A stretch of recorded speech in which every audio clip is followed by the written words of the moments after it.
Ibig sabihin, lumipas ang mga taon. Ang inakala mo, nalaman ko ang tungkol sa inyo. At dahil sa aking galit, umalis kami ng iyong anak. Yun lang ang naisip kong dahilan. Tanda ko, ang mga bulaklak nung taong yon, napakaganda nila. Kaya isinama ko si Lian upang makita rin niya.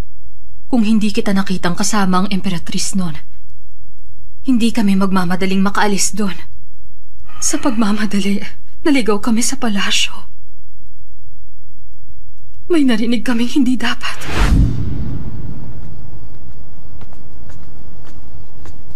Ina, saan tayo patungo? Bakit, Ina? Uuwi na tayong dalawa. Kamahalan! Parang awa. Wala naman kaming ginagawang mali ni Pingrong sa'yo. Bakit anak ng babaeng yun ang iyong pinili? Bakit siya ang hihirangin mo? Ang trono ng Tianshuan ay para sa pinakamahusay, hindi sa pinakamatanda. Nakahihigit si Wuji sa kanya.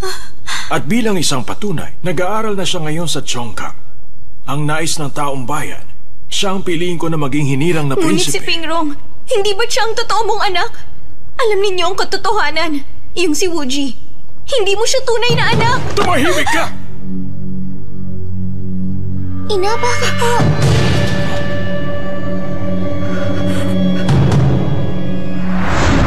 Kaya nga, natuklasan ko ang pinakamalaking lihim ng palasyo.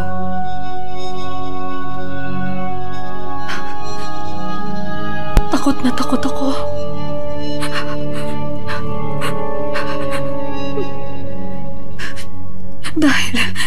Dahil sa takot, isinama ko si Lian. Tumakbo kami hanggang makalabas. Ikaw lang ang iniisip ko nung sandaling yun. Wala na akong pakialam sa iyong ginawa. Basta mapangalagaan mo ang buhay ng ating anak, ayos lang kahit na mamatay pa ako. Subalit nasan ka? Nagpapakasaya ka habang kasama ang iyong babae, habang tumatakbo kami para sa aming mga buhay.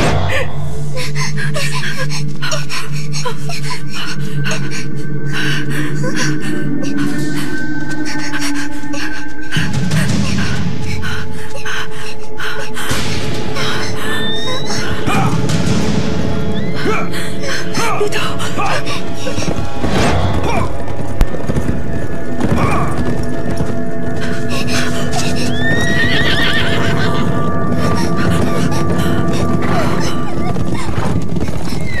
Mag-ikot kayo rito.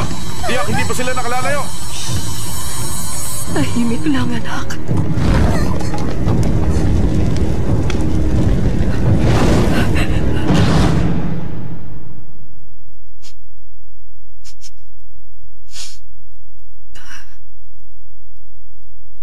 Pagkatapos, si Binibining Feiyan, iniligtas niya ako mula sa sunog. Sa kasamaang palad, may kapalit ang kanyang tulong. Hindi sapat ang pagpapasalamat. Ano ang hiningi niya? Ilang taon lang naman ang aking buhay. Ginulo niya rin ang aking isipan. Nabuhay ako tulad ng isang baliw, ngunit si Lian, ang aking anak. Ang kawawa kong anak. Hindi ko siya makita kahit nasan. Nawala siya. Hindi ko alam kung saan siya napunta. Nung panahon na kailangan namin ng iyong anak ang tulong at pangangalaga, nasan ka? Kapalit ng aming pagdurusa, nagsasaya kayo ng babae mo. Totoo, ang nais na pumatay sa akin ay ang kapatid mo si Zhang Sunjong. Subalit ikaw itong nanakit sa akin. Wala kang awa.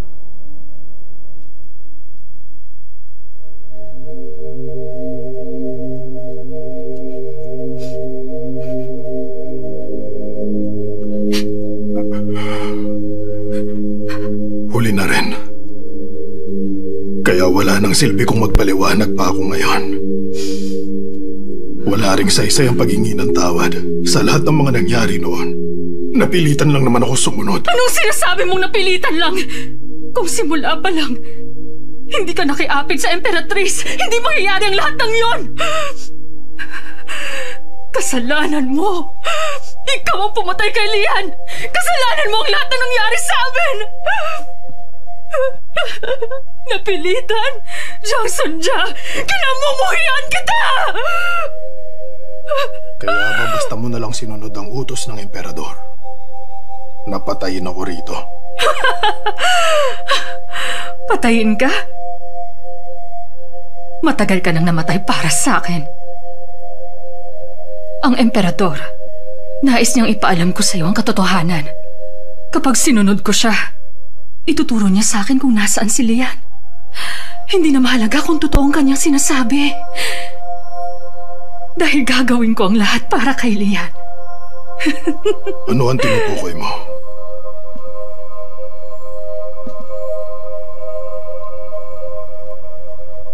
Si Jiang Sunwuji. Siya ang bunga ng ginawa niyong kasalanan ng Emperatrice.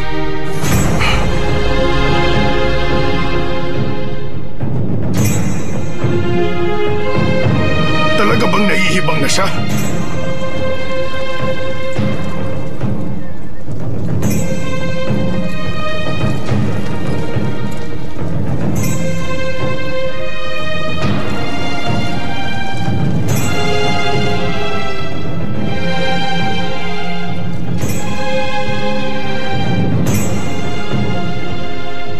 Si Wuji ang pinakamahusay na tagapagmana mula sa angkang Jiangsun.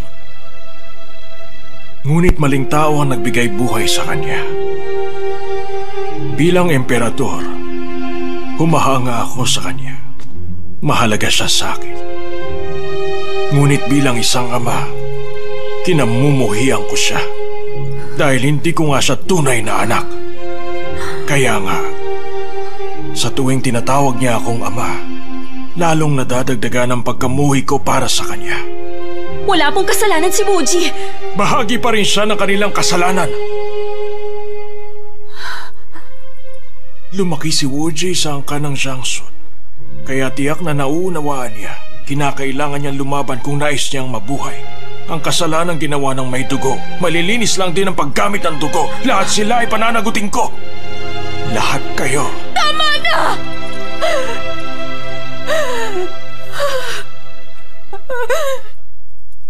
Bukod sa pagpatay sa iyong kapatid, ano pa ba? Ano pa ba ang binabalak mong gawin? Kamahalan. Ang laman nitong lason, kayang puksain ang laman loob ng sino mang makakainom nito. Magbubunga ito ng mabagal na pagkamatay. Hindi! Wag! Bakit ginagawa mo to kay Wuji? Ano bang dapat kong gawin sa anak ng aking kapatid at asawa? Tama na! Kamahalan! Ngunit hindi pa ito ang panahon upang mamatay siya. Siya pa rin ang tagapagmana na aking pinili. Kailangan niya munang maupo bilang emperador. Nais kong madama niyang kahit ang mga nasa kapangyarihan nakakaramdam din ng sakit. Sa tagal ng lihim na pag-iibigan ninyo ng Emperatrice, kahit minsan ba hindi mo naisip na sa'yo ang batang isinilang niya?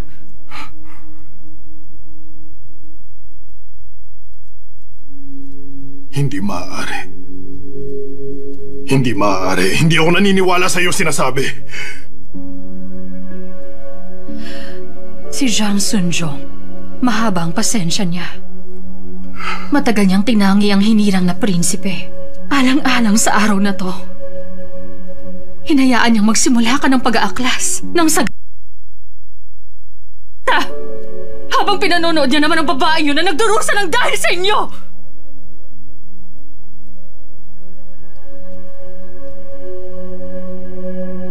Ngunit, may 20 taon na yon.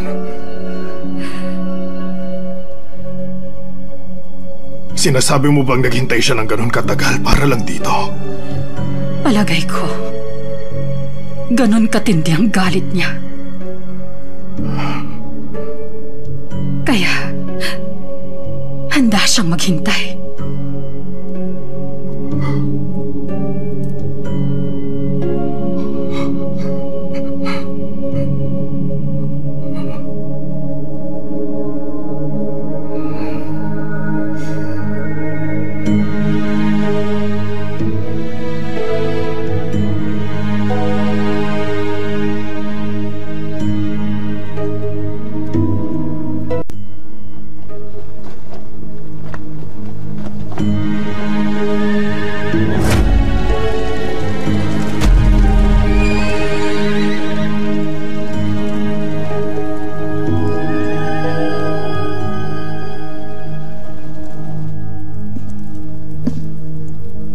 Paano? Anong binabalak mo?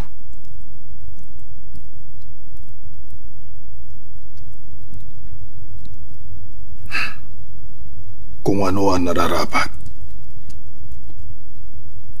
Lalaban.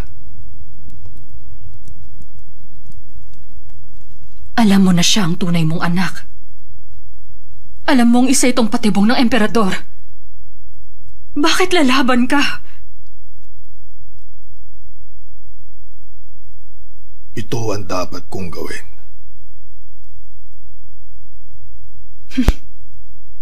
Talagang hindi ka pa nagbabago. Dahil sa kapangyarihan, kahit na ang sarili mong anak ay isasakripisyo mo.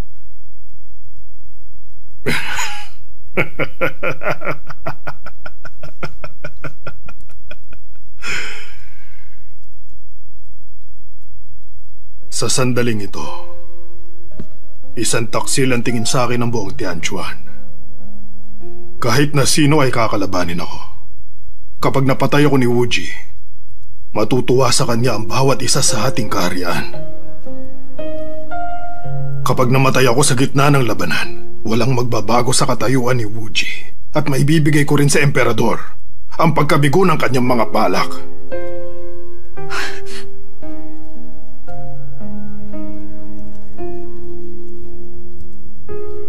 Kahit kailan hindi ako nagkaroon ng pagnanais na agawin ang trono.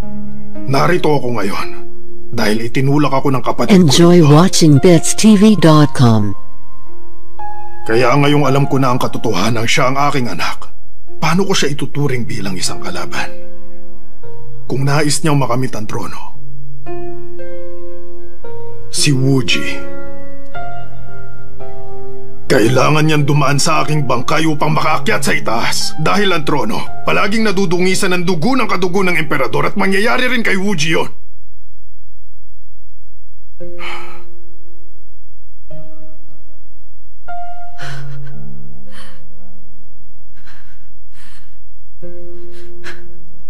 Kung ganon, isasakripisyo mo ang iyong buhay. Ipararanas ko sa kanya ang sakit at paghihirap na walang kapantay.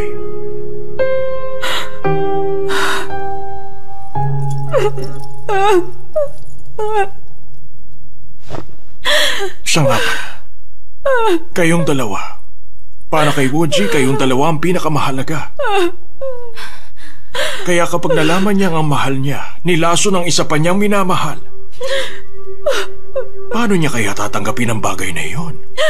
Pakiusap.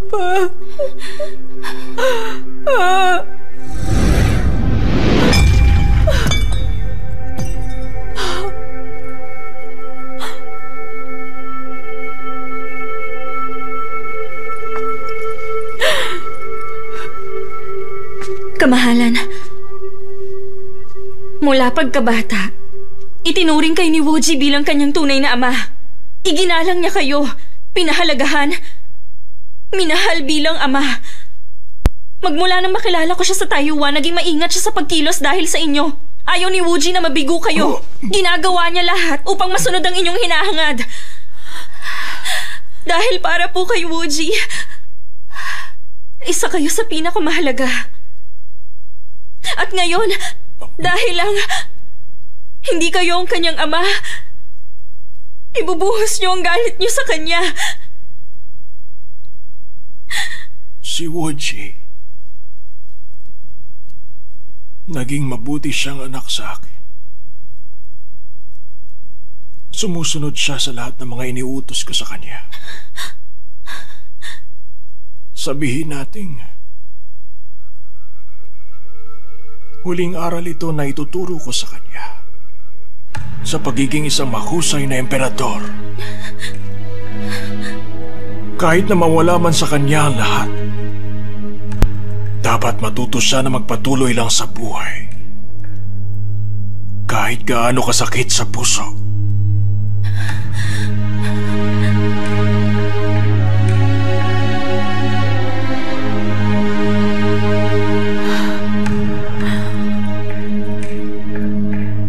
Pagkatapos kong umalis dito, ang lugar na ito mapupuno na nakakalaso na hangin. Hindi na mahalaga sa akin kung sino sa inyong dalawang makakaligtas ng buhay sa pagsubok na iiwan ko, dahil kayong dalawa magpapasya kung kapwa kayo mamamatay o may isang makakaligtas sa inyo.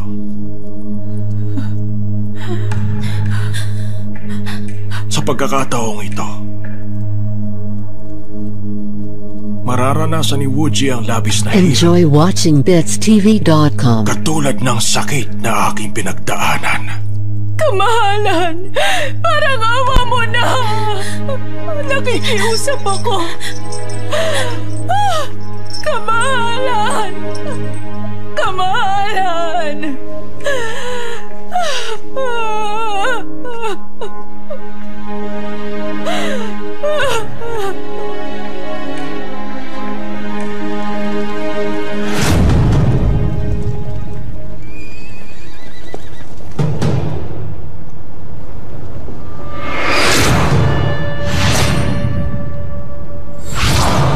Mahal na prinsipe, napaliligiran na natin sila. Tiyak na ang ating tagumpay. Anong dahilan? Bakit andito pa tayo?